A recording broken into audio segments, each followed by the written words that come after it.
Welcome to Motivational Monday, everybody. It is Monday, April 20th, and I do have a little, I don't know if you want to say caveat today or something, but I'm talking about book clubs, and I'm literally hosting my book club tonight at 6 o'clock. So I do have the ringer on my phone just in case anybody buzzes up while we're still talking.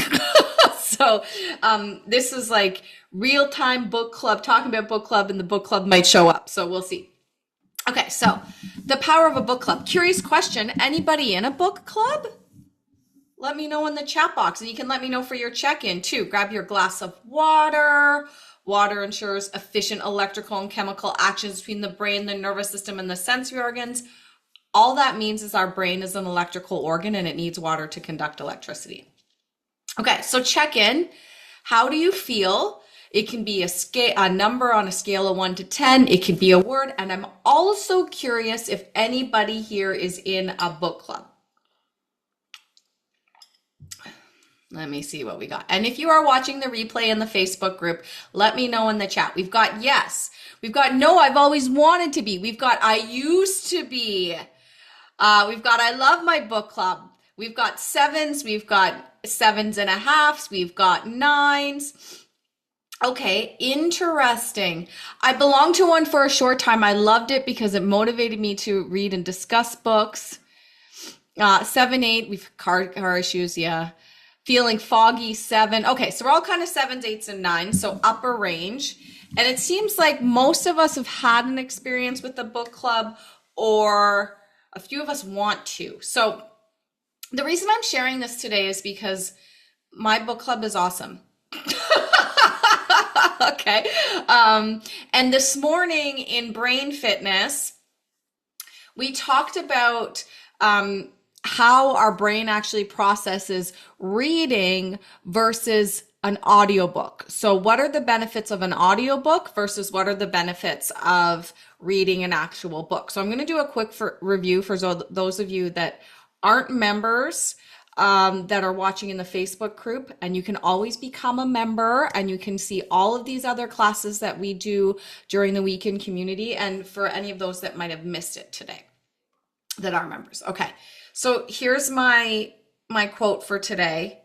The more that you read, the more things you will know. The more that you learn, the more places you'll go. And that is Dr. Seuss. And it's probably from the book All the Places You'll Go, I'm guessing. So really quick review, or for those of you that weren't there, about reading. So just a little bit about reading in the brain, right? We process written material. Our brain goes, oh, there's a letter. Oh, that letter is attached to another letter. Oh, that makes a word. Oh, there's a bunch of words. That makes a sentence, right? So we literally process from all the building blocks like that, right? That's how fast our brain can work, like that. We can process from all the building blocks. And there's a bunch of neurons that snap to attention, and they're analyzing, processing, and transmitting all of that information. And so reading, it's called the semantic process. Okay, makes sense. Semantics, words, right? So the very nature of brain encourages our brain to work harder. Now, reading is really great. Actually reading a book instead of watching a movie at the movie theater, for example, or maybe you're listening to a podcast while you're driving, for example. Reading is really great because we get to stop. We get to slow down. We can kind of press a pause button. We can reread a sentence again, right? Which is different than if we're listening to something or watching a movie. You can control the pace, you can stop, you can reread. And when you're actually reading on a piece of paper, your brain creates a spatial memory of where that information's sitting on the page. So kind of like a photographic memory. So there was a research done at UC Berkeley where they scanned people reading versus people listening to an audiobook of the same story. And here's what they found, which is really interesting. There's not that much difference. So when you're listening to the audiobook, that same semantic processing lights up. So we get that semantic processing, whether it's visual or auditory. It mostly goes to the same place in the brain for processing. Okay, but there is one little difference between the auditory and the processing. Well, there's a couple little differences.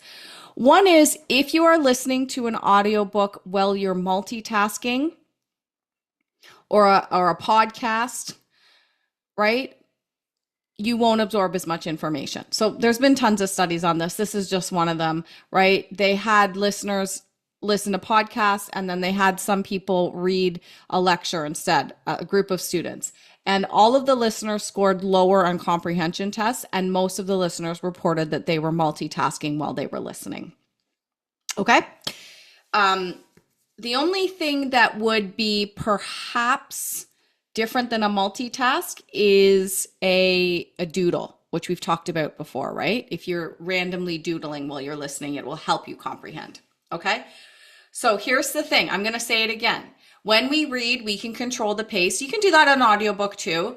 You can press pause and reread or re-listen. You can do that on an audiobook too. It's not as easy. You kind of have to scroll back, right? Your brain, when you're reading, your brain creates special memory of where the information is sitting on a page.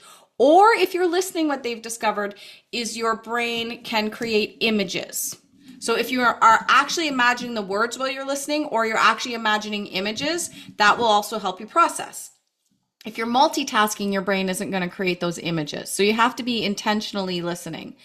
The one thing that makes reading slightly more powerful than, well, not the one thing, there's a few things, but the big difference that you cannot get when you're listening to an audiobook or a podcast is while you are reading, 10 to 15% of your eye movements during that act of reading are naturally going back and rereading sentences in your subconscious brain, rechecking that information without you even knowing it. So you think you've read that sentence once, you've read it more than once because your subconscious brain has read it a couple more times, because your subconscious brain knows in order to remember something, we need repetition. Consistent, persistent repetition. So that's one of the benefits of reading a book. But I actually thought it was pretty cool that there's not a huge difference. I thought when I jumped into this that it was going to say reading's way better than audiobooks, because what I've been finding in my book club lately, in the past couple of years, is many of our members have been listening to the audiobooks. I like reading, and I'll tell you why I prefer reading. And this is, everybody's different. I'll tell you why I prefer reading. I find that my perception of the book is influenced based on the accent, the tone of voice, the person that's reading the audiobook, and I like to read it and come up with my own perception. So that's another difference between an audiobook and reading, right? If you listen to an audiobook, there's already some biases built in or some influences built in based on who's reading it, how they're reading it, if they have an accent, if they make up different voices for different characters, right? And so I like the reading bit.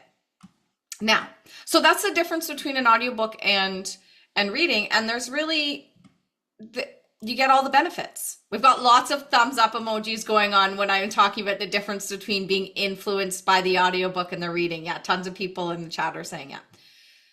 So let's talk about, hang on, my computer's loading. Let's talk about book clubs. So one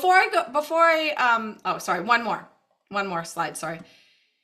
Does the type of book matter in comprehension, or the type of learning matter? Yes. Okay. If you're reading fiction, your brain, your semantic system, comprehension is about the same for listening or reading.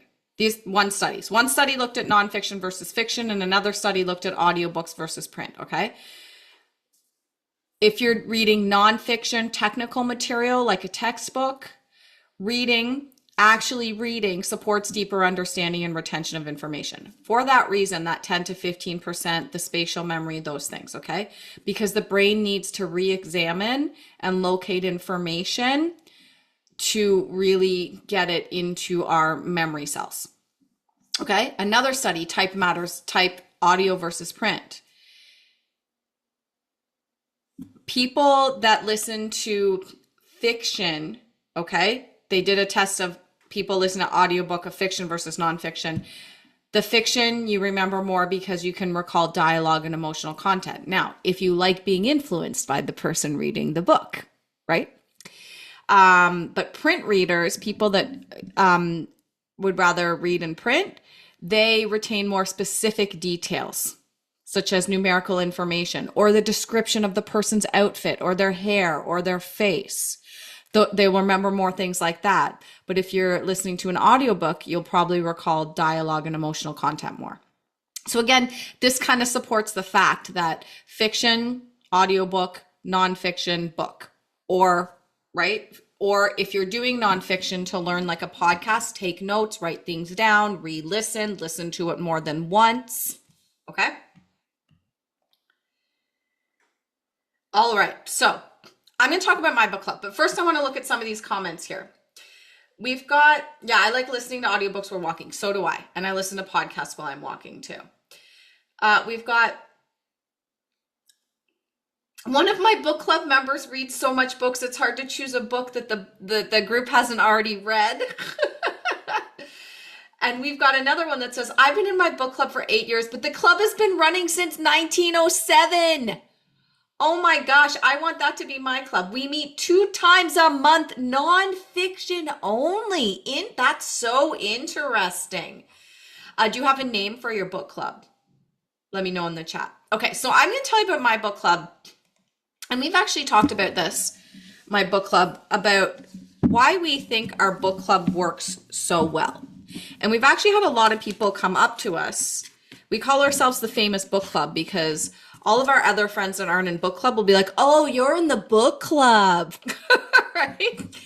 And we think it works so well because we're all type A personalities in some way. So we created rules and we follow the rules. Now, the book club was originally called 25 years ago, the Books and Booze Club. That's how it started, as an excuse for women to get together and have some wine and be intellectually stimulated and be in community. All right. And now sometimes we call ourselves the Books and Booze Club. Sometimes we just call ourselves the Famous Book Club. And we're actually thinking about maybe writing a book with recipes and other things. So here's the book. So this is a sneak peek for you.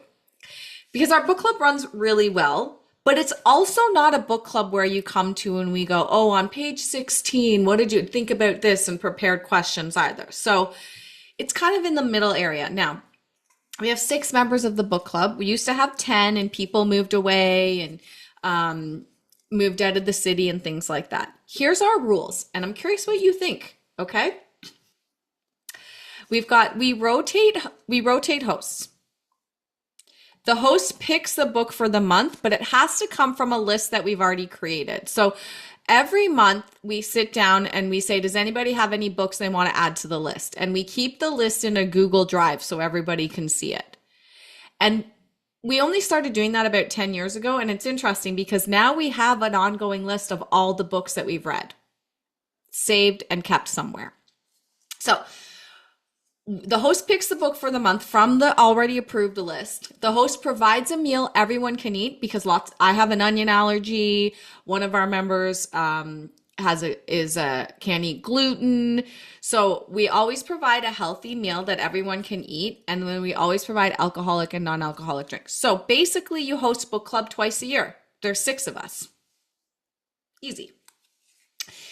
Books are chosen together and they must be unanimous. Everybody must agree. And you can't disagree. You can't say, oh, I'm going to veto that book or disagree just because you think you won't like it. You have to have a legitimate reason, because our book club rule is all genres, all types, fiction or nonfiction, because we want to challenge ourselves to get out of our comfort zone. So sometimes we'll do a nonfiction, sometimes we'll do a fiction. And if you go, oh, I just don't like fantasy, that's part of the challenge of book club, is to try reading a book that's fantasy or try reading a book that's dystopia if you don't like that kind of genre. We're here to challenge our brains. Here's another one of our rules. Books must be available at the library and they must be available as audio, ebook, or book. So we want to make sure our books are accessible. Now, when it comes to book club, when we actually show up, we kind of have cocktail hour and we do our check-ins. And then we call book club to order and we all go around the table and we each get like 2-3 minutes to say what we liked about the book, what we didn't like about the book, our own little kind of synopsis. And then we open it up for questions and it's an open-ended discussion. So the host doesn't have to come up with questions. The host doesn't, have to, the only thing the host has to do is call the book club to order and then make sure that everybody has a turn when we're going around the circle. And then after that, it's a free for all and we have discussions. The only other thing the host might do is try to bring the discussion back if we trail off from the book for too long. We try to talk about the book for at least an hour. And then after that, it's social. All right. And here's the other thing. Show up. Show up even if you only read half the book. Show up if you only read 20 pages. But you have to show up having tried to read the book. And the reason we say that is maybe you hated it and you couldn't finish it. So maybe you read half of it and you were like, I don't like this book. Great, that's your contribution. Why didn't you like it? Right? So you have to have attempted to read the book. And then if you show up and you're like, I didn't read very much, you're still there for the discussion and we're still discussing the book and you know that you're still there learning about the book. And here's the other thing about book club. Sometimes you come to give and sometimes you come to get. Our book club has become a real community for all of us. So it's okay if you aren't feeling well and you just want to be in community and sit and eat good food and contribute in small ways to the conversation. We love you. And I can say for me, my book club was very healing. So our book club's been together for 25 years, was very healing when I had my total breakdown 12 years ago, because sometimes I would call and be like, I just don't know if I'm up to coming to book club today. I have a lot of anxiety. And everybody would always say, no, you just come. Just come. And if you want to sit there at the table, enjoy a meal that's been made for you and you don't talk at all, that's okay. That's your contribution. So we have this, sometimes you come to give, sometimes you come to get. We're a community and we support each other. So, okay, lots of stuff in the chat. So I want to read out some of the stuff. We've got a book club that's on Zoom, given different well, that's the same as us, right? I could never go back to teaching in person because we're all across the country. So that's cool. I love that. So there must be harder rules in Zoom, or how do you make sure who's talked to you? Use the hand up option on Zoom. You must use the chat box a lot. Members choose the book they will present. So if you're hosting, you choose the book. Oh, interesting. So for this book club that's been together since 1907, different members will volunteer to present about the book, and it's all nonfiction. This is cool. This is a cool idea for a book club. At least half an hour discussion of the book and topic. Oh, this is even cooler. No one other than the presenter is required to read the book. So you're learning about other books without having to have the pressure. I love this one too. See, every book club's different. You find what works for you. So those are my book club rules. And we think it works pretty well. And we've also started gathering recipes because I'm so lucky that everybody in my book club is such a good cook. And we always do a meal. Some book clubs might be like, don't do a meal, just do chips and salsa, right? You decide what it is for you, if you're doing it in real life or if you're doing it on Zoom. But here's the biggest thing that I've learned from book club, all right? Community happens when you show up. So, right, sometimes I come to give, sometimes I come to get. And I've learned so much more than just about the books. And now my book club travels sometimes. My whole book club comes to the cottage with their daughters too. Here's us a couple of years ago at the cottage. Every year, I take a week off to go to the cottage. This is an example of a meal at the cottage. We love a charcuterie board. We try to keep it simple and nourishing in all ways. Nourishing our brains, nourishing our bodies, nourishing our souls, our community, nourishing each other. This is us in Mexico. A couple months ago, we went traveling together. So it's developed into this really, maybe a bigger thing than a book club now, like a friend group, obviously, but it started as a book club. And here's the other thing. we still meet once a month for book club, no matter what. Even though we do other things now and we travel together or we might go to concerts together, we always still meet once a month for book club. So our goal is to be 95 years old, sitting around a table, remembering the book we read that month and talking about it, right? So we've made it to 25 years and we're hoping to make it even longer. So I'll keep reporting about the book club as we go along. This is great too. We've got, I think book clubs are the old bridge clubs. My grandma was in a bridge club. Similar rules, right? Like you kind of hosted once a month. My grandma had all these card tables she put out in the living room, and then she would provide food and meal. And now it's book clubs, right? Both are stimulating the brain. How cool is that? So, okay. So I went back through our list, and we keep it in Google Drive so we can all see it and all share it. And it's a live document, right? If I add something in, everybody automatically sees it. We only started taking note of the books we were reading or the books we're suggesting. The way we organize it is we have, here's all the books we've discussed and suggested, or here's a book we want to discuss and suggest. So we have different color coding. And then at book club, we'll go, okay, if there's any books on this list that we haven't discussed and decided, let's talk about it. And then we move it on to the new list that's book approved books. So we always have about 10 books that the host can choose from. They just go into the document and go, oh, I'm going to choose this book. It looks like there's lots available in the library. The other thing we do is when we discuss books, then we can say, okay, everybody put that on hold at the library because some of the books might have waiting lists. So we'll know, okay, we probably won't read that for 6 months, but we're going to put it on hold at the library so that it will become available to us when we're ready. Yeah.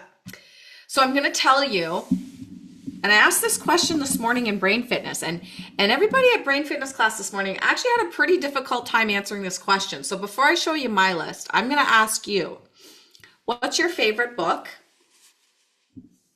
Or what's your favorite book club book recommendation? It can be fiction. It can be nonfiction. Do you have a book that you go to that you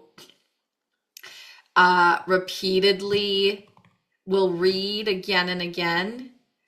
Is there a book you've read more than once in your life? This is great too. I'm really fascinated with this 1907 book club. It said, we have 2 socials a year and a spring outing. It was started in 1907 to get women off of the farm in your rural area to meet up and to discuss books with other women. Incredible. Wait, and do you have a name for your book club, Nancy? And then I like this, Sue had a name for hers too. It was called, I think it was Sue, hang on, the Sir Sam's Book Club, because you started it at Sir Sam's, which is a really cool resort in Ontario. Like a lodge kind of resort. I love that. Yeah. Oh, let me see. I'm gonna spotlight that for a sec. There's Nancy saying,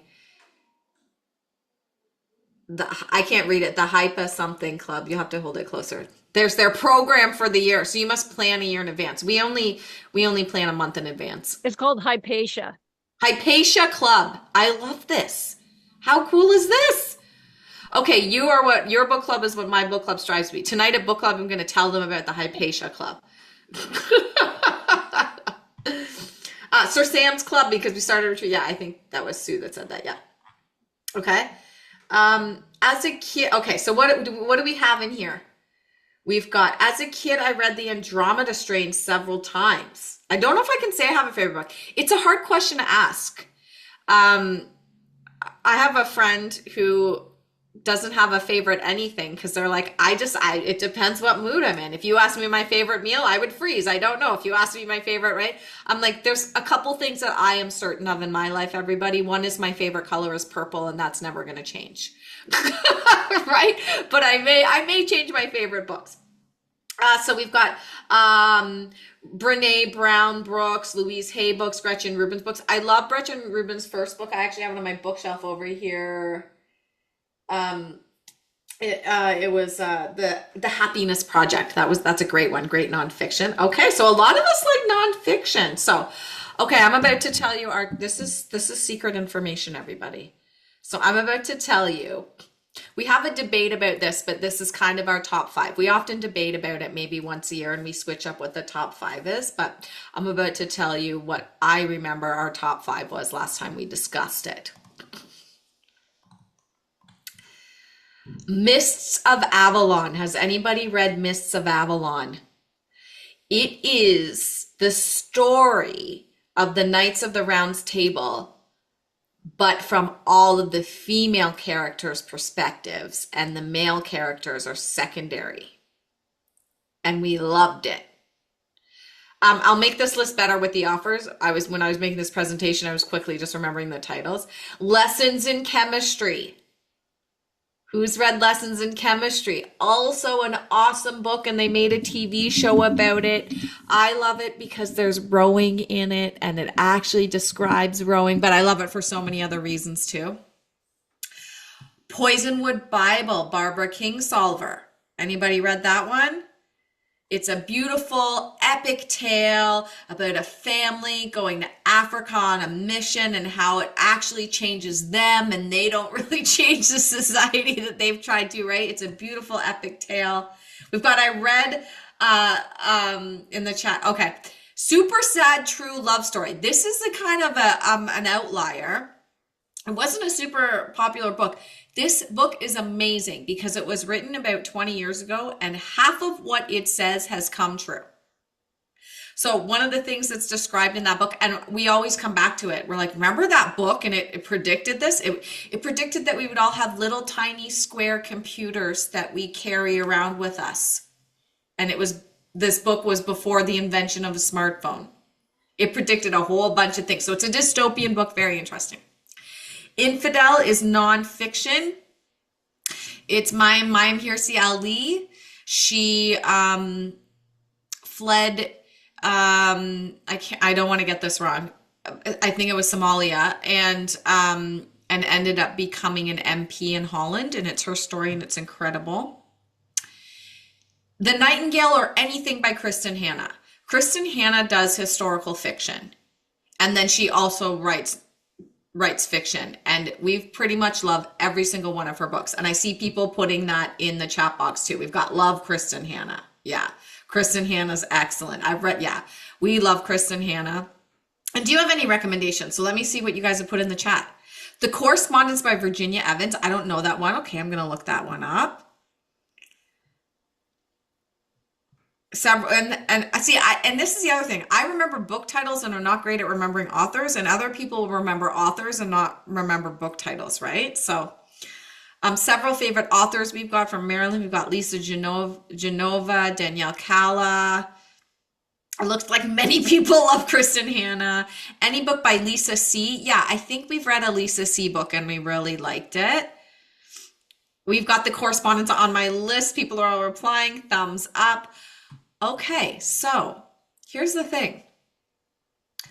A book club doesn't have to have 20 people or 10 people or be 100 years old. It could be you and one other person. That could be how it starts, right? But I think the most important thing about book club is, I was going to say don't talk about book club, but that's the most important thing about book club is that you figure out the rules, right? You set, it's kind of like setting your boundaries, needs, and wants at the beginning. And then when everybody kind of comes together with the same intention in mind, because I've heard tons of stories about book clubs that have fallen apart, right? Because you don't know how to pick a book, or you don't know what the rules are. Maybe somebody only provides snacks and somebody else provides a meal. And I know it sounds kind of clinical and rational, but when you set your book club up in the right way, you're setting like the foundation of a community, and that's pretty special. All right, everybody, how do you feel now? I think somebody just walked in my front door because Olivia the cat is meowing. So how do you feel now? Let me know, everybody. How do you feel now? You can give me a number 1 to 10. Maybe you're excited to read some books.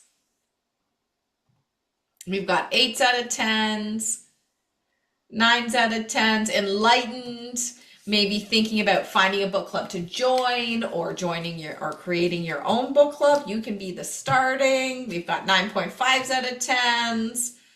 All right, if you're watching the replay in the Facebook group, maybe where I post this in the Facebook group, what probably is going to go on is afterwards you're going to start remembering some of your favorite books, right? So when I post this in the Facebook group, maybe underneath that post, we can start a list of all of our favorite books so we can all kind of share and recommend with each other what our favorite book clubs are, or what our favorite books are, for book club or for your own that we love. It can be fiction, it can be nonfiction, it can be any genre. Just tell me what your favorite books are so that we can start a list to share with each other too.